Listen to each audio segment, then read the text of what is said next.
¿cómo les va? Mi nombre es Mariana Miseli y les doy la bienvenida al módulo 2 de este ciclo de capacitaciones en abordaje integral al colectivo de personas travestis, transexuales y transgéneros y no binarias. Vamos a comenzar.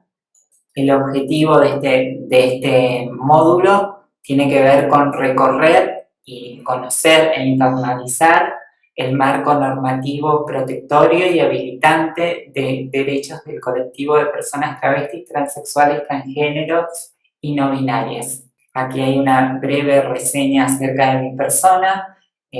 Soy abogada. Me desempeño como abogada del área de promoción de la Dirección General de Derechos Humanos del municipio de General Pueyrredón. Soy integrante del consultorio interdisciplinario del Centro de Salud número 1, que funciona en el marco del programa Salud y Diversidad de la Secretaría de Salud del municipio de General Pueyrredón. También soy integrante del Instituto de Género y Diversidad del Colegio de Abogados de Mar del Plata, y soy una mujer trans. Los objetivos de esta clase. He consignado 5 y más que satisfechas si se pueden cumplir estos 5 objetivos. El primero de ellos tiene que ver con identificar los instrumentos normativos básicos relativos a los derechos de personas travestis, transexuales, transgéneros y no binarias. El segundo, conocer los derechos fundamentales del colectivo de personas travestis, transexuales, transgéneros y no binarias. El tercero, adquirir las herramientas jurídicas indispensables para el trato y atención a personas travestis, transexuales, transgéneros y no binarias. El cuarto, comprender el significado y trascendencia del principio de autonomía progresiva y los conceptos de trato digno, despatologización y desjudicialización de la ley de identidad de género. El quinto, internalizar la importancia del respeto a los derechos de diversidades y disidencias de sexo-género. El contenido de esta clase va a estar organizado, dividido en 5 núcleos o secciones. La primera de ellas tiene que ver con el marco normativo y habilitante de derechos de personas de travestis, transexuales, transgéneros y no binarias en general, el marco normativo en general. La segunda sección está referida al marco normativo en materia de salud del colectivo, en particular. La tercera está destinada al análisis de la ley de identidad de género, sus principios fundamentales. La cuarta la vamos a dedicar a la ley de educación sexual integral, y la quinta queda reservada para extraer algunas conclusiones del desarrollo de todo lo que hemos recorrido durante la clase. Bueno, comenzamos con la primera sección, el marco normativo protectorio y habilitante de derechos. Antes que nada, quisiera hacer una aclaración. Toda la normativa que van a ver aquí ha sido dispuesta con un criterio cronológico de la más antigua a la más reciente, ¿sí? Y se van a encontrar con legislación por ahí nacional o internacional que, si bien no tiene por objetivo específico al colectivo de personas travestis, transexuales, transgéneros y no binarias, sino a otros colectivos en situación de vulnerabilidad, como pueden ser el de personas con discapacidad, el de mujeres, niñeces y adolescencias, personas mayores. Sin embargo, tocan tangencialmente al colectivo de personas travestis, transexuales, transgéneros y no binarias. Por eso están nombradas aquí. La primera de ellas es la Constitución Nacional, nuestra Carta Magna, reformada en 1994, en cuyo artículo 33 se prevén los derechos implícitos, ¿sí? Son los derechos que que no están expresamente consagrados en la primera parte de la Constitución Nacional, pero que surgen de la soberanía popular de la forma republicana de gobierno. ¿Sí? El artículo 75, inciso 22, donde están consagrados los tratados internacionales con jerarquía constitucional, tratados internacionales de derechos humanos. ¿Sí? Estos tratados internacionales, junto con la Constitución Nacional, forman o conforman el bloque de constitucionalidad federal. ¿Sí? La Ley 26061 del 2005 de protección integral de los derechos de niñas, niños y adolescentes, los principios de Yogyakarta del 2006, que constituyen estándares mínimos indispensables y fundamentales en materia de derechos humanos del colectivo LGBTIQ+, y además constituyeron la base legislativa de la Ley 26743 de identidad de género, que la vamos a desarrollar más adelante. La Ley 26378 del 2008, que aprueba la Convención Internacional de los Derechos de las Personas con Discapacidad. La Ley Nacional 26485 del 2009 de protección integral para prevenir, sancionar y erradicar la violencia contra las mujeres en los ámbitos en que desarrollen sus relaciones interpersonales. La Ley de Matrimonio Igualitario, así llamada, la nueva Ley de Matrimonio Civil en realidad, 26618 del 15 de julio de 2010, la Ley de Identidad de Género, la 26743 del 9 de mayo del 2012, el Código Civil y Comercial de la Nación, que entró en vigencia el 1 de agosto del 2015, artículos 1, 2 y 26. 1 y 2 nos hablan de la forma en que debe ser aplicado e interpretado todo el contenido del Código Civil y Comercial, y es a la luz o teniendo en cuenta el prisma de los derechos humanos reconocidos en los tratados internacionales de derechos humanos. ¿Sí? El artículo 26, que nos habla de la autonomía progresiva, que lo vamos a ver más adelante, qué es esto de la autonomía progresiva, y el 75, inciso 22 de la Constitución Nacional, que contiene una serie de tratados internacionales de derechos humanos que tienen jerarquía constitucional, como dijimos hace un rato, y conforman con la Constitución Nacional el bloque de constitucionalidad federal. La Ley Provincial 14783, Diana Amanca y Zacayán, del 2015, que establece un cupo laboral en la administración pública provincial de la provincia de Buenos Aires para personas travestis, transexuales y transgéneros. Esta ley es del 2015. La Ley 27360, que aprueba la Convención Interamericana sobre Protección de los Derechos Humanos de las Personas Mayores, del 2017, que establece que las personas mayores tienen derecho a la salud física y mental sin ningún tipo de discriminación, entre ellas las vinculadas a la orientación sexual y a la identidad de género. La Ordenanza 23237 del municipio de General Pueyrredón del 2017, por la que el municipio adhiere a la ley provincial 14783, Diana, Manca y Zacayán. El decreto 1473 del 2020, por el que se reglamenta la ley provincial Diana, Manca y Zacayán.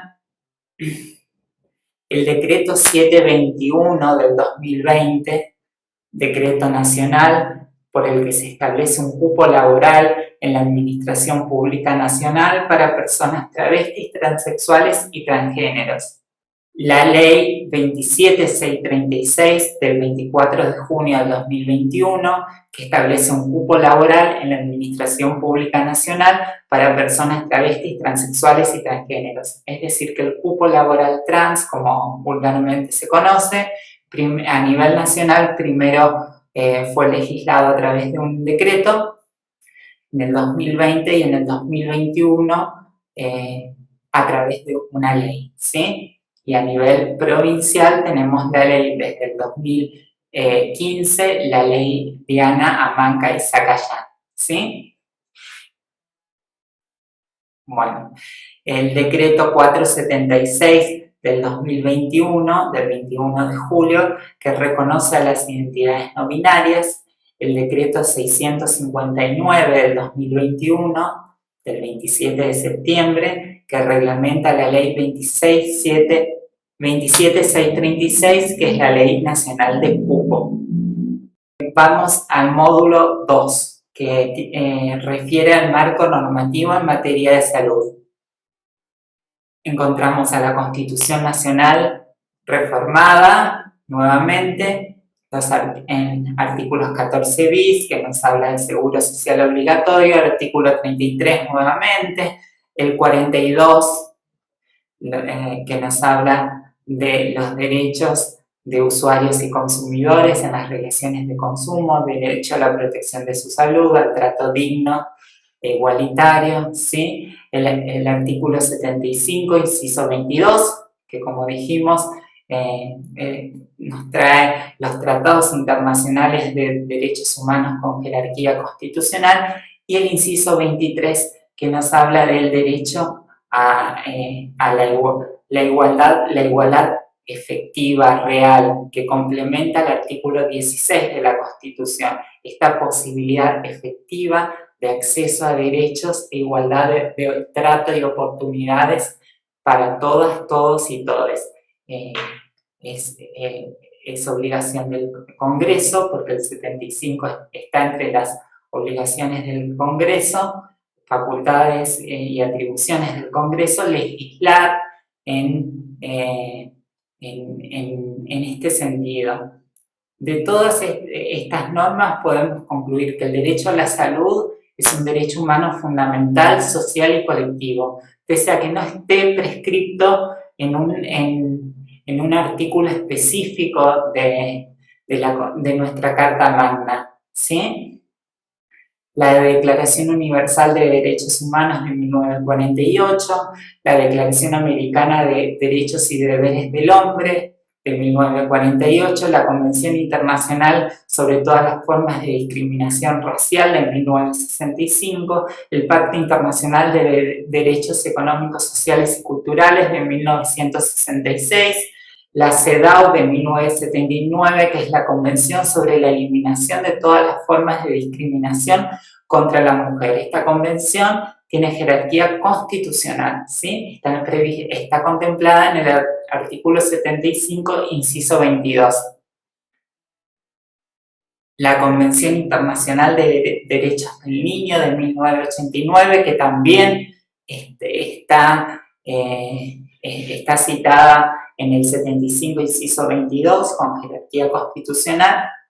La Convención Internacional de los Derechos de las Personas con Discapacidad del 2008, que establece el pleno reconocimiento de las personas con discapacidad como personas sexuadas con diversidad funcional, diversos modos de vivir, sus identidades de género y su sexualidad con una posición activa y capacidad de decidir por sí mismas. La Ley 25673, de creación del Programa de Salud Sexual y Procreación Responsable, con su decreto reglamentario 1282 del 2003. La Ley 25929 de parto humanizado del 2004, que garantiza los derechos de las personas gestantes en relación con el embarazo, el parto y el posparto. La Ley de Educación Sexual Integral, de la cual vamos a hablar en capítulo posterior y en forma apartada y especial, la 26150 del 6. La Ley 26.378, que aprueba la Convención sobre los Derechos de Personas con Discapacidad del 2008, que reconoce a las personas con discapacidad como titulares de derechos. Esto implica su pleno reconocimiento como personas sexuadas.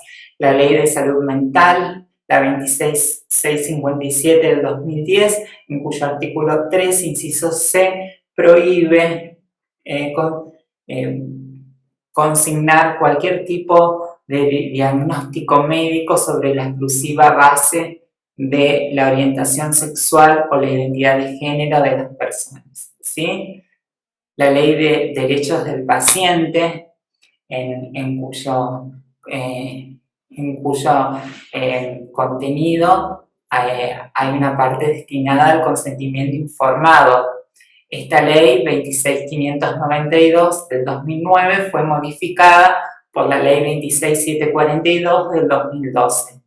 La ley de identidad de género, que también la vamos a ver posteriormente y en forma particular. El artículo 11, que nos habla del acceso a la salud.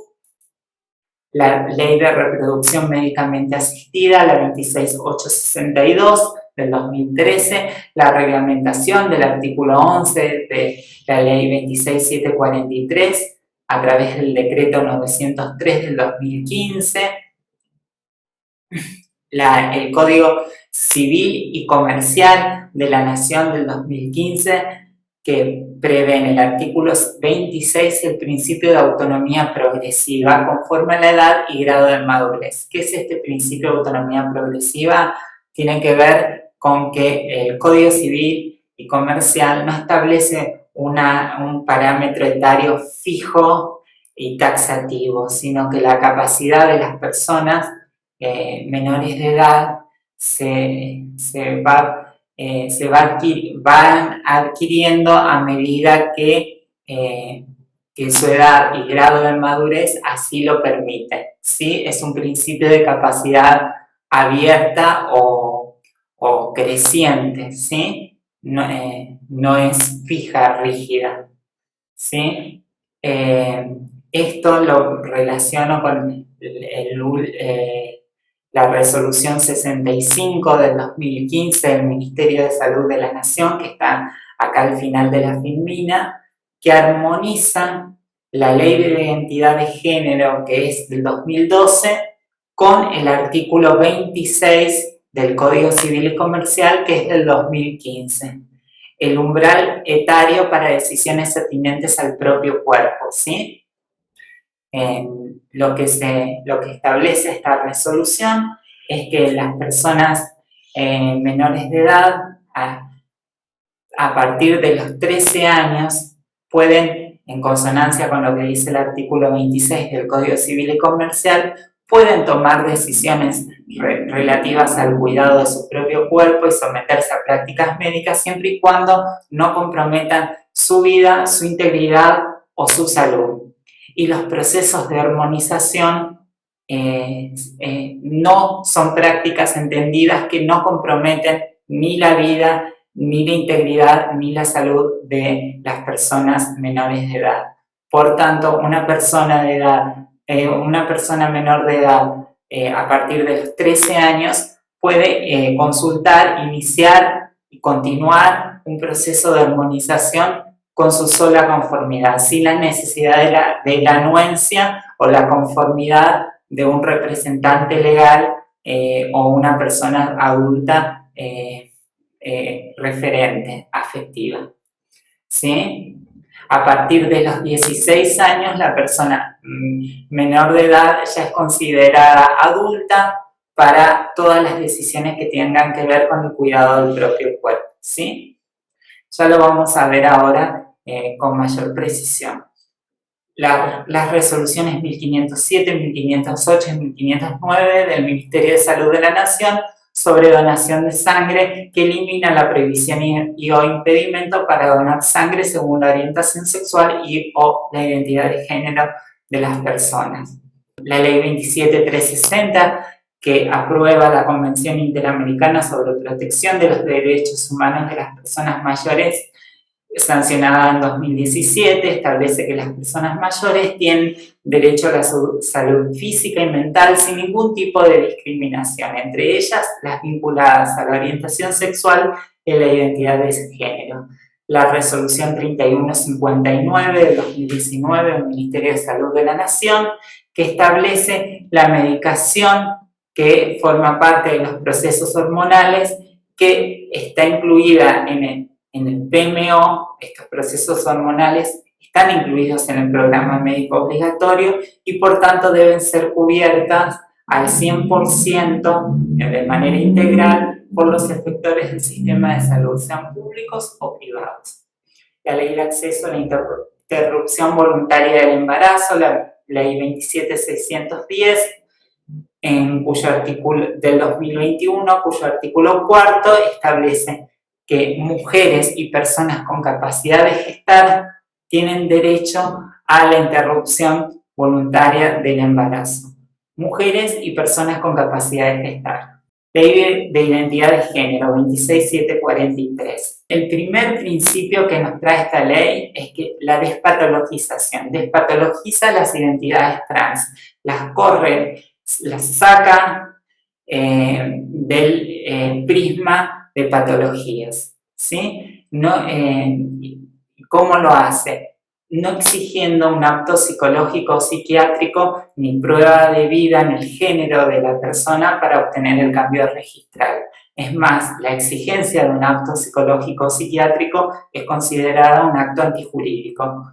Desjudicializa el trámite de cambio registral por identidad de género. Es un trámite meramente administrativo, personal y gratuito. Permite el cambio registral del nombre, ¿sí? El nombre de pila, la imagen y el sexo registral en el DNI y en los documentos que acreditan identidad.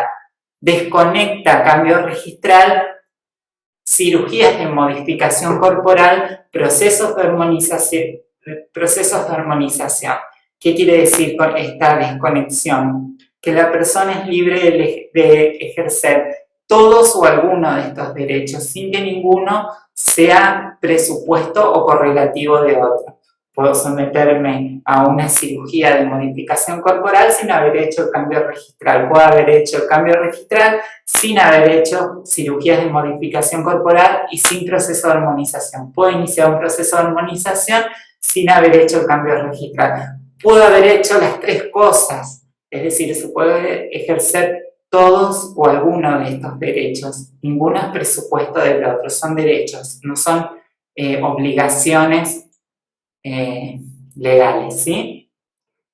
Garantiza la cobertura al 100%, la cobertura integral, tanto por efectores públicos como privados, de las cirugías de modificación corporal y de los procesos de armonización y de todas las prácticas e insumos médicos requeridos. Por ejemplo, análisis, prótesis. Todas estas prácticas forman parte del PMO, artículo 11.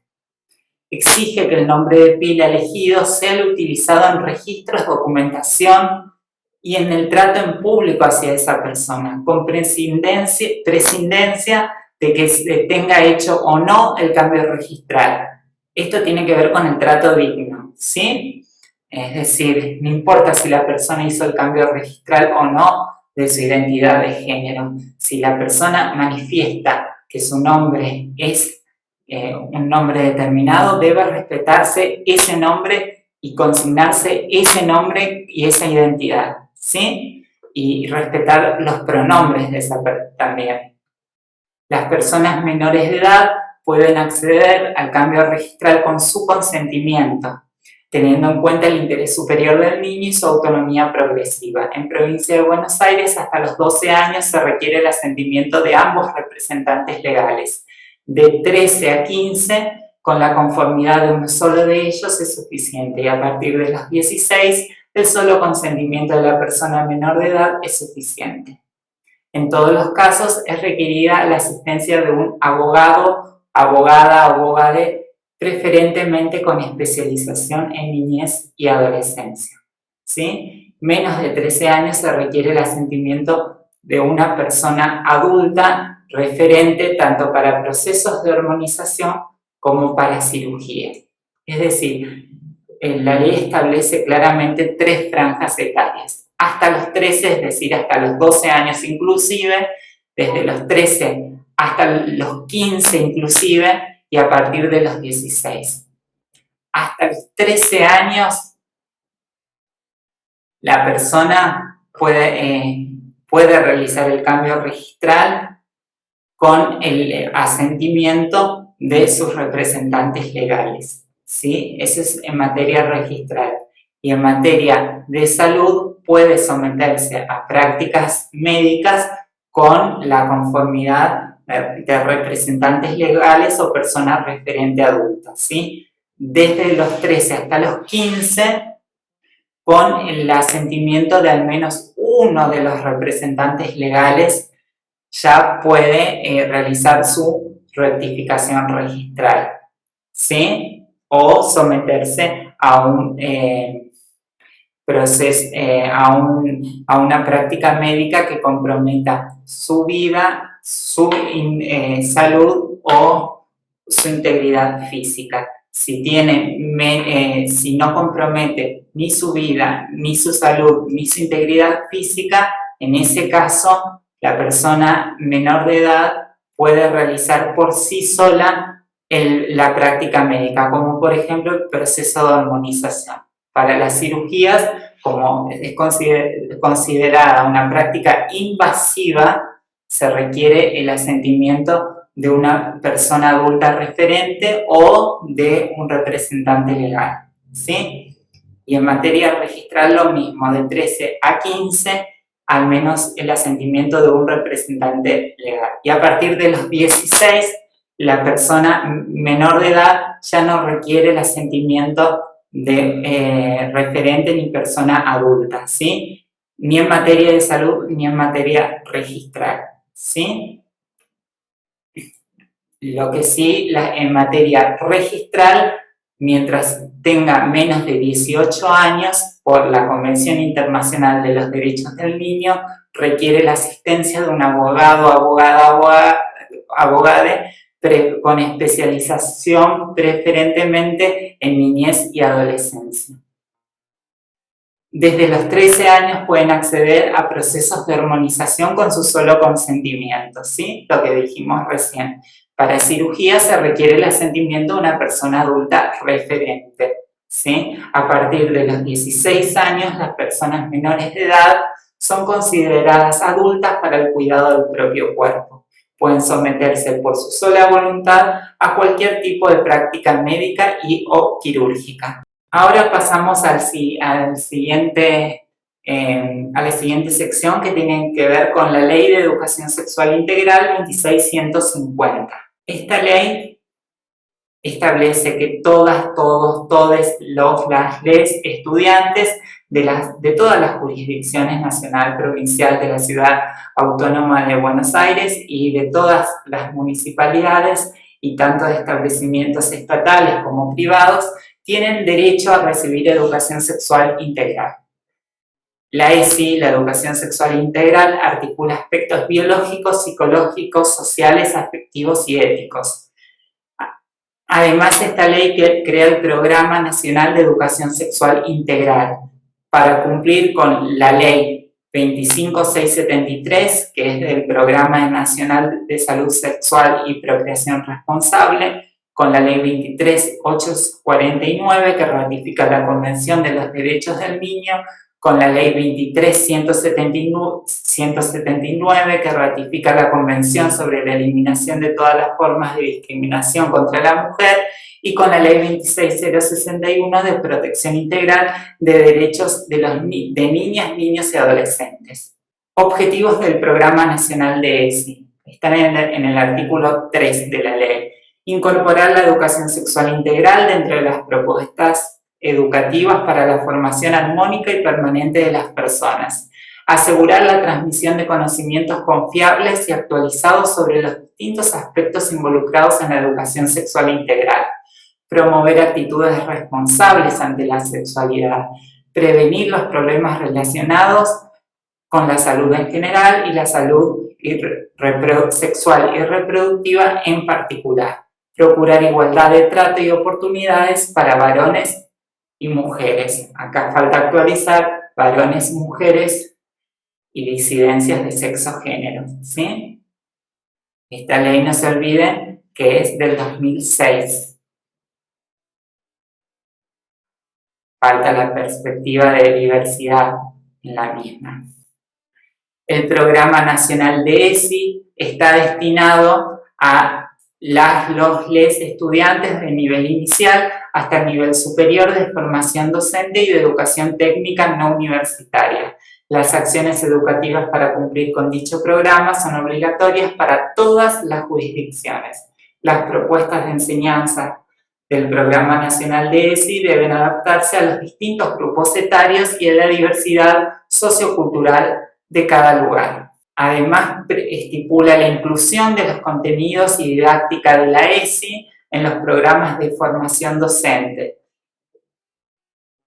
Dice además que deberán organizarse en todos los establecimientos educativos espacios de formación para los padres, madres o responsables que tienen derecho a estar informados. Estos responsables que tienen derecho a estar informados son los referentes afectivos a los que hacíamos alusión recién, ¿sí? Las personas adultas que, sin ser representantes legales de las personas menores de edad, sin embargo ejercen un rol de cuidado respecto de esa persona menor de edad. Y esto está previsto en el artículo 7 de la 26061 de Protección Integral de Derechos de Niñas, Niños y Adolescentes, ¿sí?